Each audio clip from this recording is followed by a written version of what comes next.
이사야 9장 말씀은 이제 아수르의 BC 722년에 멸망하게 되어지는데 바로 직전에 일어난 부분입니다.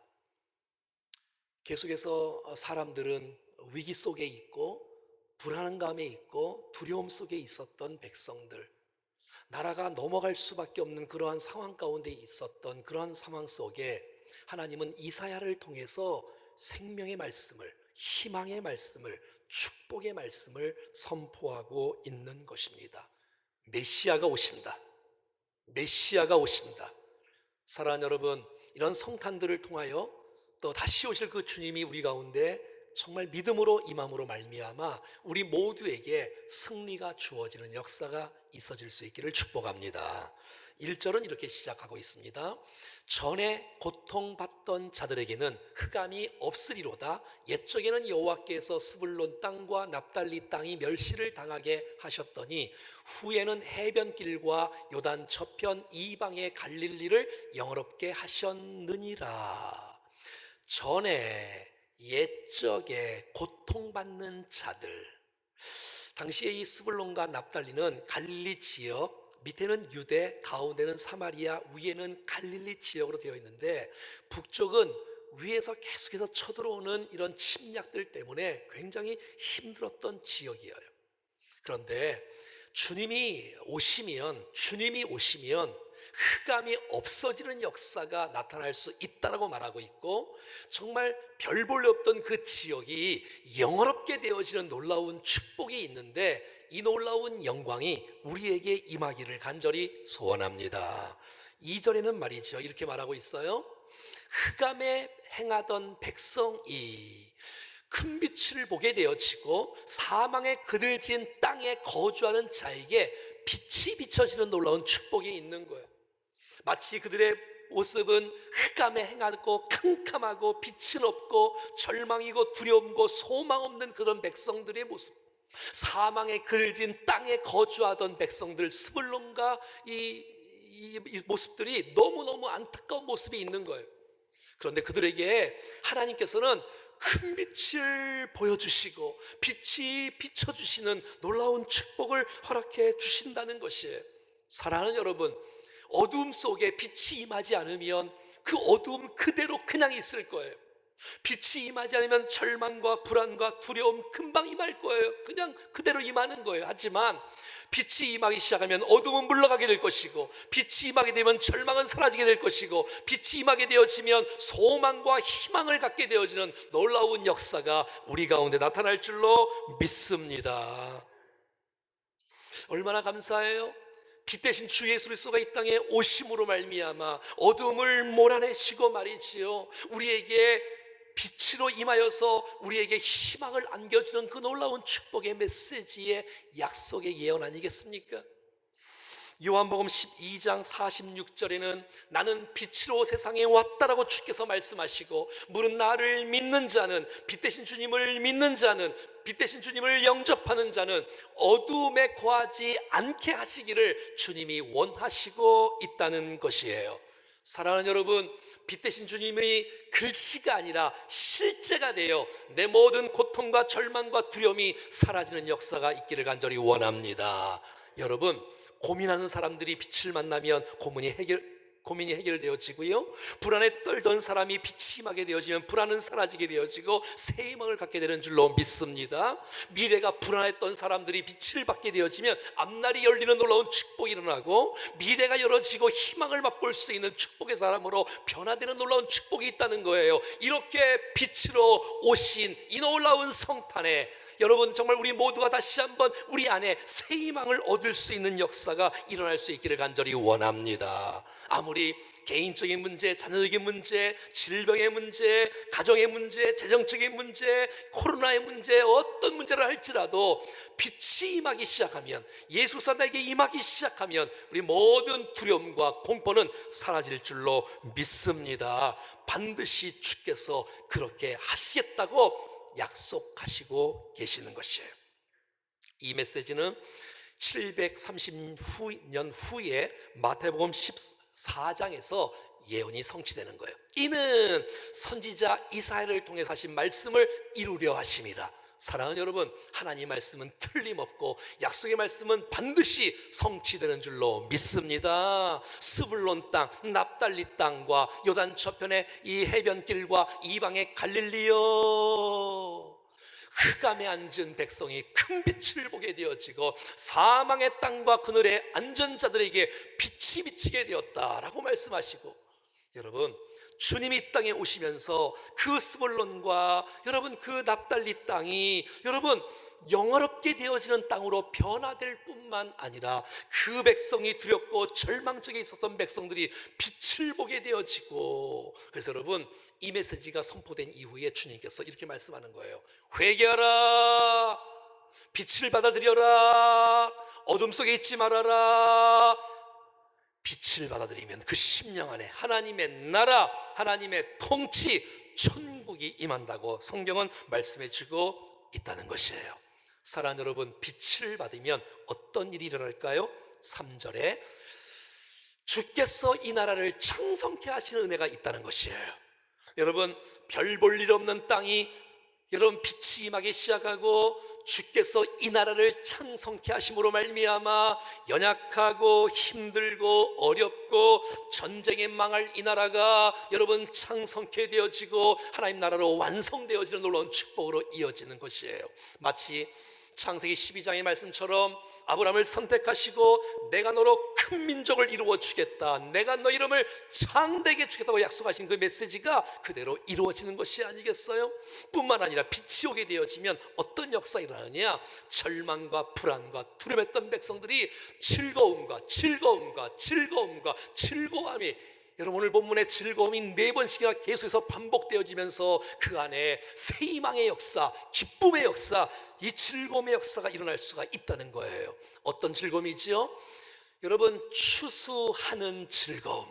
여러분, 많은 사람들이 고생하고 노력하고 땀 흘리고 농사를 지은데 여러분 나중에 곡식을 열매를 거둘 수 있는 이 추수하는 기쁨처럼 우리에게도 그 기쁨을 우리에게 허락해 주신다고 말씀하고 있는 것이에요.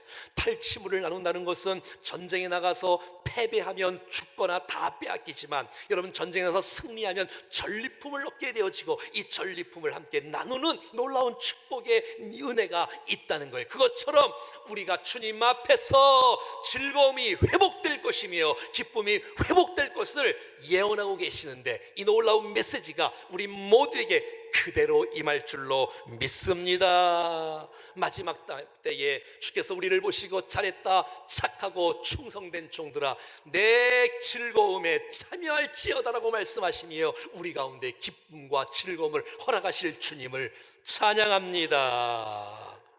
어떻게 이루어지는가요? 4절 말씀에 이는 그들이 무겁게 맨 멍에와 그들의 어깨의 채찍과 그 압제자의 막대기가 주께서 꺾으시되, 두 번째는 이 미디안의 날과 같이 하셨다는 것이에요.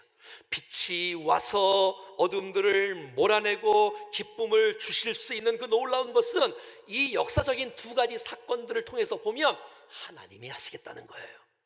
여러분 애굽 땅에 있었던 이스라엘 백성들 얼마나 여러분 430년 동안 고생하며 여러분 노예 노릇하며 얼마나 힘들었을까요? 근데 그들이 하나님께서 도와주심으로 모세를 보내기 시작하고 10가지 재앙을 내리기 시작하고 저들을 구원하고 출애굽하는 그 놀라운 역사, 이스라엘이 뭐 했지요? 아무것도 한 것이 없어. 하나님이 다 하신 거야. 하나님이 일하시고 하나님이 역사하시고 하나님이 도우셨기에 하나님이 하신다라고 주님이 말씀하고 있는 거예요. 여러분 기드온과 300용사 너무나도 연약하고 부족한 사람들이에요. 총칼도 없어요. 그냥 항아리에다가 횃불과 나팔 든 거밖에 없어요. 그런데 미디안의 백성 13만 5천 명과 싸우는데 이게 싸움이 됩니까? 그런데 여러분 기도하고 믿음으로 명령 앞에 순종하고 나가니 그들이 여러분 항아리를 깨뜨리고 횃불을 들고 나팔을 불기 시작할 때에 13만 5천 명이 자기들끼리 치고 죽이는 일들이 일어나는 거예요. 여러분 이스라엘이 어떻게 승리했죠? 이들이 잘해서 승리했나요? 아니에요. 하나님이 하셨다는 거예요. 사랑하는 여러분, 하나님이 하시면 됩니다. 하나님이 하시면 되고, 하나님이 하시면 기쁨을 주시고, 하나님이 하시면 빛이 오고, 하나님이 하시면 어둠이 떠나는 역사가 나타날 줄로 믿습니다. 내 능력이 아니고 내 노력이 아니고 하나님이 하셔야 된다는 것이에요. 5절 말씀에는 여러분 현대인의 성경으로 읽어보면 그 영광스러운 평화의 날에는 전쟁터에서 여러분 사용된 모든 군화들, 피 묻은 군복들 불에 소각될 것이라는 거예요. 이제는 군복과 겉옷, 군화 이 모든 것이 다 불태워진다는 건 뭐예요? 전쟁은 사라지게 될 것이다. 걱정하지 말아라. 하나님 평강이 임할 것이다. 평화가 임할 것이다 라고 주께서 말씀해 주고 있는 거예요. 사랑하는 여러분, 악의 세력들이 들끓고 여러분 그들이 승리한 것처럼 보이지만 그들은 영원하지 않습니다. 오직 주님만이 영원한 승리를 우리에게 주신 줄로 믿습니다. 근데 이 일을 주께서 어떻게 이루시느냐? 6절 말씀에 한 아기로 주신다는 것이에요. 이는 한 아기가 우리에게 낳고 한 아들을 우리에게 주신 바 되었는데, 이 놀라운 일들이 어떻게 펼쳐지느냐? 하나님은 장군들을 통해서 이 놀라운 일들을 행하지 않으셨어요. 한 아기, 연약한 이 부족하고 연약한 모습에 있는 한 아기로 우리에게 허락해 주시고, 그 아기가 구세주가 된다는 거예요. 구세주가, 메시아가. 여러분 그 안에 구원이 있고, 예수 안에 구원이 있고, 승리가 있고, 평화 있고, 능력이 있고, 빛이 있고 말이지요. 주께서 한 아기를 우리에게 주셨다라고 말하는 거예요. 아직 안 오셨는데 730년 후에 오시는데 이미 주셨다라는 거예요. 왜? 아직 오지는 않았지만 확실한 역사적인 사실이고 확실하게 이루어질 것을 강조하는 의미, 예언적 완료형으로 쓰고 있는 것이에요. 사랑하는 여러분, 주님의 약속은 반드시 이루어지는 줄로 믿습니다. 한 아기로 오신 주님은 6절 말씀에 그 어깨에 정사를 메었다는 거예요. 그 정사라는 건 권세를 의미하는 것이에요. 여러분 예수님의 어깨에 권세가 주어지므로 말미암아 그 권세로 이 모든 땅과 이 온 우주를 통치하시고 다스릴 줄로 믿습니다. 모든 권세가 주님께 있다는 거예요. 모든 권세가. 여러분 우리가 설교할 때 또 우리 함께 아실 때 교회 머리가 주님이기 때문에 주님이 교회만 통치하고 교회 안에서만 역사하시는 분이 아니라 온 우주를 통치하시는 그의 정사가 어깨에 있는 줄로 믿습니다. 여러분 만물을 통치하시는 주님, 이 메시아가 오시면 주님이 통치하시고 다스린다는 거예요. 예수님의 권세는 영원한 권세예요. 절대 권세라는 것이에요. 사랑하는 여러분, 그 놀라운 주 예수 그리스도가 오늘 6절 말씀에서 그의 이름에 대해서 이렇게 말하고 있습니다. 그는 누구냐? 한 아기로 오신 그 주 예수 그리스도가 어깨에는 정사, 권세를 메었고 그 이름은 기묘자라, 모사라, 전능하신 하나님이라, 영존하신 아버지라, 평강의 왕이라. 이 5가지의 주 예수 그리스도의 이름이 여러분 심령 안에, 여러분의 삶 속에 실제가 임하기를 간절히 축원합니다. 예수님의 이름 첫 번째 기묘자라는 거예요. 기묘자, 놀라우신 분이에요. 원더풀이에요. 놀라우신 분. 여러분 예수님은 인간 이상의 초월적인 주님이시며, 여러분 동정녀 마리아에게서 탄생하신 것 자체부터 놀라운 일이며, 주님께서 말씀을 선포하실 때 수많은 백성들이 변화되는 것도 놀라운 일이며, 죽은 영혼 살리는 것도 놀라운 일이며, 거친 파도를 잔잔케 하신 분도 놀라운 일이며, 죽으시고 살아나신 것도 놀라운 일이며, 하신 모든 일들이 놀라우신 분 예수 그리스도라고 말하는 거예요. 두 번째는 모사입니다. 모사는 뭐지요? 카운셀러잖아요. 카운셀러. 여러분 주님은 모사가 되어주셔서 이 땅에 수많은 백성들이 어떤 고민이 있고 어떤 여러분 걱정이 있고 어떤 두려움과 염려가 있다 할지라도 그 문제를 주 앞에 갖고 나오기만 하면 주께서 안내자가 되어주시고 가이드가 되어주시고 위로자가 되어주시고 상담자가 되어주셔서 그를 고치시고 위로하시고 치유하시고 새 길을 열어주시는 모사 되신 주님을 찬양합니다. 그 놀라운 주님이 내 하나님이에요. 내 하나님, 내 하나님. 예수 그리스도가 모사가 되어주셔서 나를 붙들어 주시고 위로해 주시고 평강을 주시고 인도해 주시고 옆에 서서 나를 붙들어 주시고 아름다운 길로 인도해 가시는 모사 되신 주님. 여러분 모사 되신 주께서 내가 힘들 때 위로자가 되어주시고 흐르는 눈물을 닦아주시고 나를 안아주시는 그 놀라운 모사 되신 주님을 찬양합니다. 그분은 전능하신 하나님이세요. 무슨 말이에요? 아하, 예수 그리스도가 하나님이시구나. 그것도 못하실 일이 없는, 무엇이든지 가능할 수 있는 분이 바로 전능하신 하나님, 저와 여러분이 믿고 있는 주 예수 그리스도가 전능하신 하나님이신 줄로 믿습니다. 네 번째는 그 예수님은 영존하시는 아버지라는 거예요.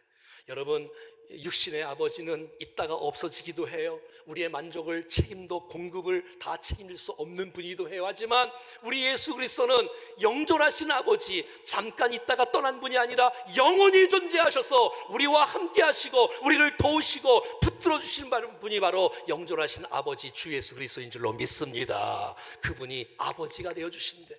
예수님이 우리의 아버지처럼, 여러분, 아버지는 뭐지요? 자녀를 보호합니다. 자녀를 책임집니다. 자녀에게 공급합니다. 자녀에게 무엇인지 다 할 수 있습니다. 여러분, 예수 그리스도가 우리의 영원한 아버지가 되어주신 줄로 믿습니다.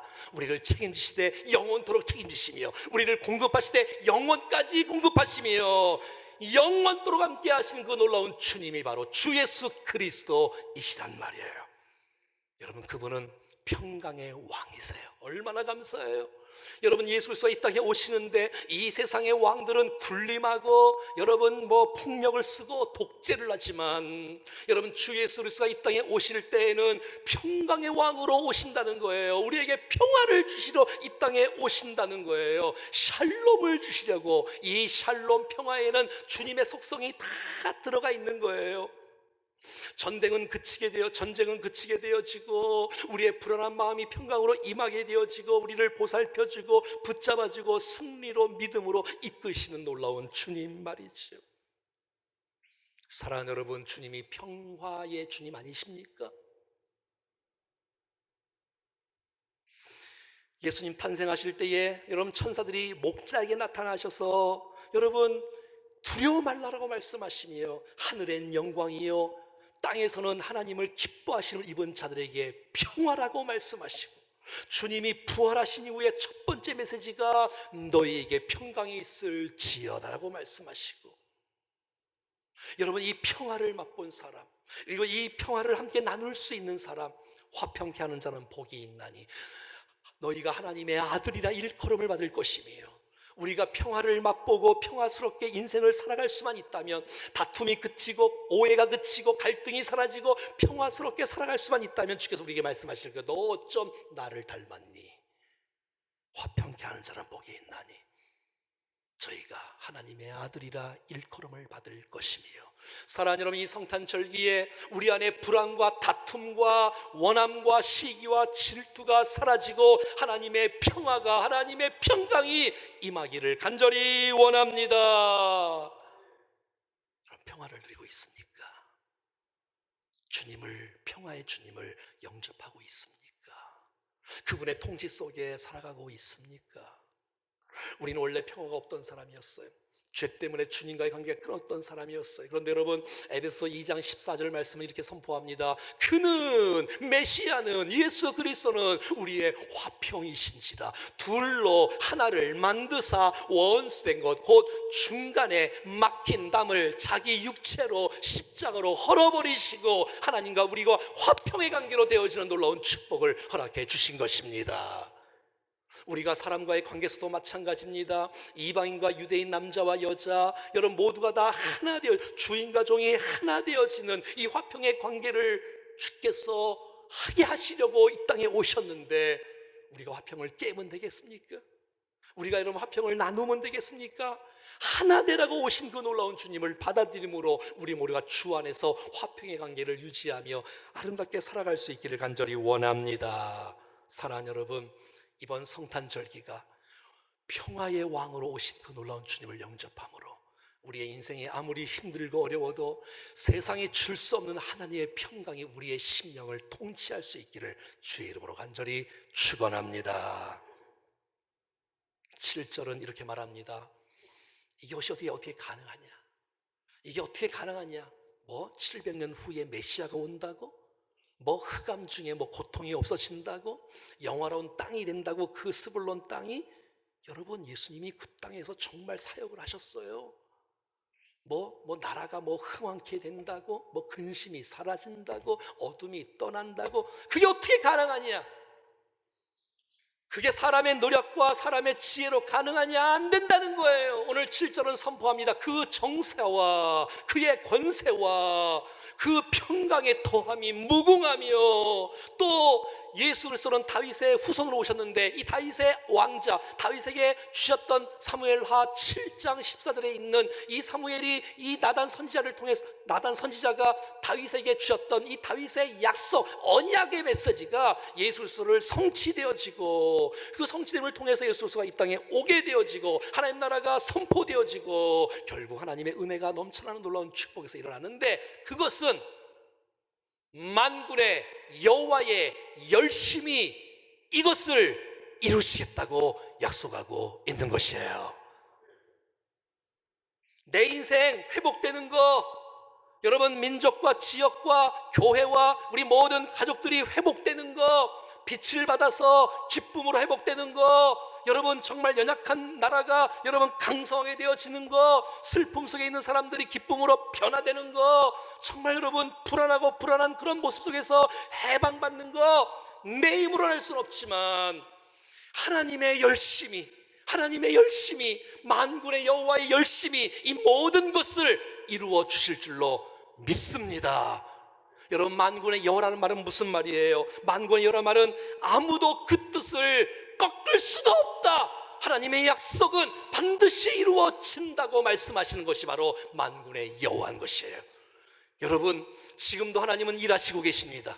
만군의 여호와가 지금도 역사하고 섭리하고 계십니다. 하나님의 성실함으로, 하나님의 섭리로, 하나님의 열정으로 지금 우리를 구속하시고 우리를 세우시고 은혜를 주시고 우리를 사용하시고 있는 것입니다.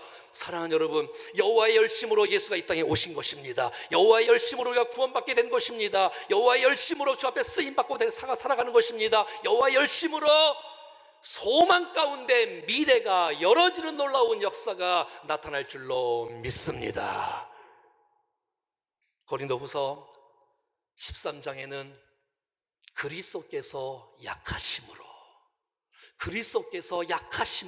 한 아기로우신 그 약하심으로, 십자가에 못 박히심으로 겉으로 볼 때는 약한 것처럼 보이지만 하나님의 능력으로 살아계시니, 할렐루야! 여러분, 그리스도께서 약하심으로 십자가에 못 박히셨으나 하나님의 능력으로 살아계시고, 우리도 그 안에서 너무 연약한 존재인데, 우리도 정말 너무나도 부족한 존재고 연약한 존재인데도 불구하고 주님이 말씀하십니다. 너에게 대하여 하나님의 능력으로 그와 함께 살리라. 사랑하는 여러분, 내가 연약하고 부족한 존재라 할지라도 빛이 임하는 사람, 여러분 정말 생명의 역사, 평화가 임하는 역사가 나타나기 시작하면 여러분 우리 안에 하나님이 이루시는 놀라운 축복이 일어날 것입니다.